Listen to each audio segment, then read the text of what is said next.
क्या महाराष्ट्र के deputy CM Ajit Pawar की मौत महज एक हादसा है या फिर इसके पीछे कोई गहरी साजिश है? प्लेन क्रैश के तुरंत बाद बंगाल की सीएम ममता बनर्जी ने सुप्रीम कोर्ट की जांच मांगकर सबको चौंका दिया। लेकिन अब इस पूरे मामले पर खुद अजीत पवार के चाचा और एनसीपी सुप्रीमो शरद पवार ने जो कहा है, उसने राजनीति और साजिश की सभी अटकलों पर फुल स्टॉप लगाने की कोशिश की है।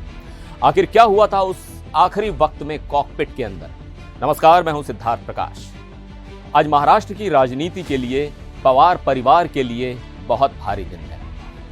बारामती के पास हुए प्लेन क्रैश में अजीत पवार अब हमारे बीच नहीं रहे, लेकिन उनकी मौत के साथ ही कई सवाल भी खड़े हो गए थे, जिनका जवाब अब सामने आने लगा है। सबसे पहले बात करते हैं उस सवाल की जो सोशल मीडिया से लेकर सियासी गलियारों तक गूंज रहा है। क्या अजीत पवार के प्लेन क्रैश में कोई फाउल प्ले था? दरअसल जैसे ही खबर आई, विपक्ष के कई नेताओं, खासतौर पर ममता बनर्जी ने कहा कि एजेंसियों पर भरोसा नहीं है, इसकी सुप्रीम कोर्ट की निगरानी में जांच होनी चाहिए। कांग्रेस अध्यक्ष मल्लिकार्जुन खड़गे ने भी इसका समर्थन किया। लेकिन इन सब के बीच 85 साल के शरद पवार, जिन्होंने आज अपना भतीजा और एक कद्दावर नेता खोया है, वो सामने आए। बेहद भावुक शरद पवार ने साफ कर दिया कि इसमें कोई साजिश नहीं है। उन्होंने कहा कि हर चीज में राजनीति नहीं होती। मैंने अपनी स्थिति साफ कर दी है, यह पूरी तरह से एक एक्सीडेंट था। सोचिए, जिस चाचा से अलग होकर अजीत पवार ने अपनी अलग राह चुनी थी, आज उसी चाचा ने अफवाहों को खारिज करते हुए कहा कि महाराष्ट्र ने एक होनहार नेता खो दिया है, जिसकी भरपाई कभी नहीं हो पाएगी। अब जरा तकनीकी पहलू को समझते हैं कि आखिर यह हादसा हुआ कैसे। अजीत पवार मुंबई से अपनी कर्मभूमि बारामती जा रहे थे। वो वीएसआर एविएशन के बॉम्बार्डियर लियर जेट 45 में सवार थे।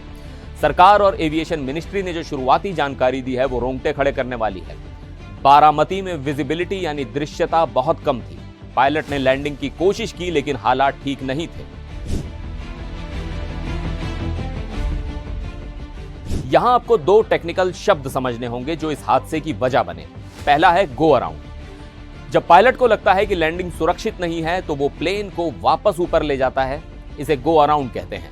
अजीत पवार के पायलट ने भी यही किया, लेकिन जब दोबारा क्लियरेंस मिली तो रीड बैक नहीं हुआ। रीड बैक का मतलब होता है कि जब एटीसी यानी एयर ट्रैफिक कंट्रोल कोई निर्देश देता है, तो पायलट उसे दोहराता है ताकि कंफर्म हो सके कि उसने सही सुना। लेकिन इस केस में पायलट की तरफ से कोई जवाब नहीं आया और रनवे से महज 100 फुट की दूरी पर एक खुले खेत में प्लेन क्रैश हो गया और आग का गोला बन गया। विमानन मंत्री के राममोहन नायडू ने भी पुष्टि की है कि विजिबिलिटी खराब थी। वहीं जिस कंपनी का यह प्लेन था, उसके मंत्री वीके सिंह का कहना है कि प्लेन में कोई तकनीकी खराबी नहीं थी, वो एकदम वेल मेंटेन्ड था। यानी इशारा साफ है, खराब मौसम और शायद कम दृश्यता ही इस त्रासदी की वजह बनी।